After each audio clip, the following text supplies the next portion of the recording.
தமிழர்களின் number one choice Tamil matrimony.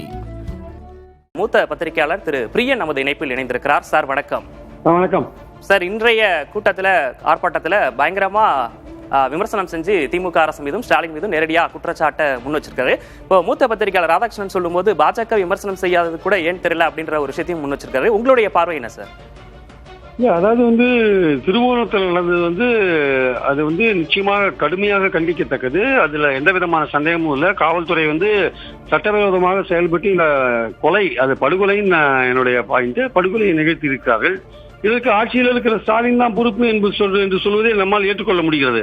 அதை நான் எந்த விதமான எதிர்கட்சிகள் இப்படி சொல்வதை நம்ம எந்த விதமான தவறும் நான் காணல.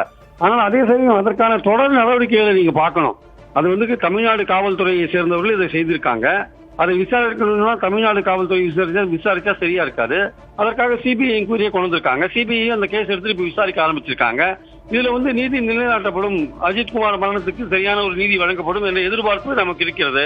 சோ இந்த அளவுக்கு பண்ணிருக்காங்க. பாதிக்கப்பட்ட குடும்பத்துக்கு நிவாரணம் கொடுத்திருக்காங்க. பாதிக்கப்பட்ட குடும்பத்தை அஜித்குமாரோட அம்மாவோட இவரே ஸ்டாலின் அவர்களே முதல்வரே பேசியிருக்காரு, சாரி சொல்லியிருக்காரு. சாரின்றது ஆங்கிலத்துல சொல்ற சாரினாலும் தமிழ்ல வருத்தனாலும் ஒண்ணுதாங்க.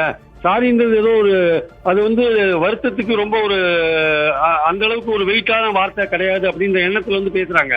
அது இயல்பான பேச்சு வழக்குல சாரின்னு அவர் சொல்லியிருக்கலாம். அதை எடுத்துக்கொண்டு ஒரு அரசியல் செய்வது எந்த விதத்தில் சரின்னு எனக்கு தெரியல.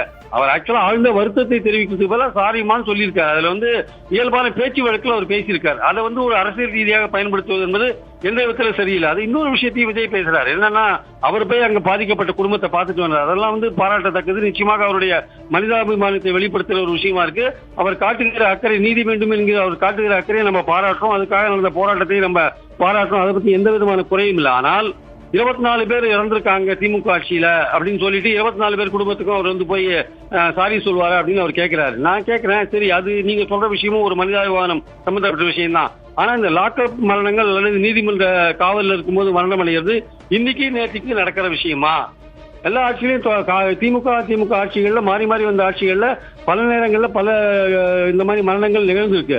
அப்போ 2021க்கு முன்னாடி நடந்த மரணங்களுக்கு அல்லது 2011 இருந்து 2021 வரை நடந்த மரணங்களுக்கு, அதிமுக ஆட்சியில் நடந்த மரணங்களுக்கு கிட்டத்தட்ட 400 மரணங்களுக்கு மேல இருக்குன்னு சொல்றாங்க. அந்த மரணங்களுக்கு எடப்பாடி என்னைக்காவது மன்னிப்பு கேட்கணும்னு விஜய் பேசுவாரா? விஜய் பேசுவாரா நான் கேட்கிறேன். ஸ்டெர்லைட் துப்பாக்கி சூழ்நிலை 13 பேர் இறந்து போனாங்க.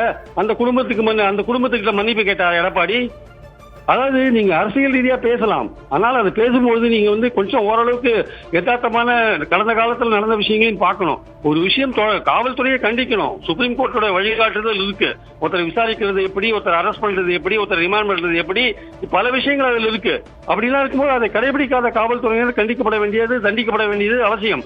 அதெல்லாம் பேசுறது தப்பு இல்லை. அதுக்கு திமுக ஆட்சியில் நடந்த விஷயங்கள் மட்டும் நீங்க எடுத்திருந்தீங்கன்னா இந்த தொடர் விஷயம் நடக்குது. அப்ப இதை எப்படி தடுக்கிறதுன்ற விஷயத்தை பார்க்கும்போதுதான் நீங்க சொன்னாம யாருக்கே சொன்ன விஷயங்கள்லாம் போலீஸ் ரிஃபார்ம்ஸ்லாம் அதுல வருது. ஏற்கனவே சுப்ரீம் கோர்ட்டுடைய வழிகாட்டுதல் எல்லாம் கிளியரா இருக்கு. அந்த வழிகாட்டுதல் கடைபிடிக்கல. இந்த திருப்பூரம் சம்பவத்துக்கு ஸ்டாலின் அவர்கள் பொறுப்பேற்றுக் கொள்ள வேண்டும் என்று சொல்வதை ஏற்றுக்கொள்ள முடிகிறது. அதற்கான தொடர் நடவடிக்கைகள் எடுத்துட்டாரு. ஆனால் 24 பேர் குடும்பத்திலையும் மன்னிப்பு கேட்கணும்னு சொல்லும் பொழுதுதான் அங்கதான் அவருடைய அரசியல் தெரியுது. அப்போ தொடர்ந்து நடந்து கொண்டிருக்கிற பல்லாண்டுகளாக நடந்து கொண்டிருக்கிற இந்த காவல் மரணங்கள், அதுக்கு பல்வேறு கட்சிகள் ஆட்சியில் இருக்கும்போது நடந்த மரணங்கள், இதெல்லாம் விஜயோட அறிவுக்கு எட்டலையா அல்ல அதுக்கு தெரியாத இருக்காரா போன்ற பல விஷயங்கள் இருக்கிறத பாக்குறோம். சோ இதுல அரசியல் அவர் செய்ய வேண்டாம் என்பது என் கருத்து. நீதி வேண்டும் என்று போராடுவது சரி, ஆனால் அரசியல் ரீதியாக பேசுவதை கொஞ்சம் தவிர்ப்பது நல்லது என்பது என் கருத்து. பொதுவெளியில் அரசியல் கருத்துக்களை வைக்கும்போது அலசி ஆராய்ந்து பார்த்து பேச வேண்டும் அப்படின்ற கருத்தை முன் வச்சிருக்கீங்க. இணைப்பில் பேசுவதற்காக நன்றி திரு பிரியன். தமிழர்களின் number one choice Tamil matrimony.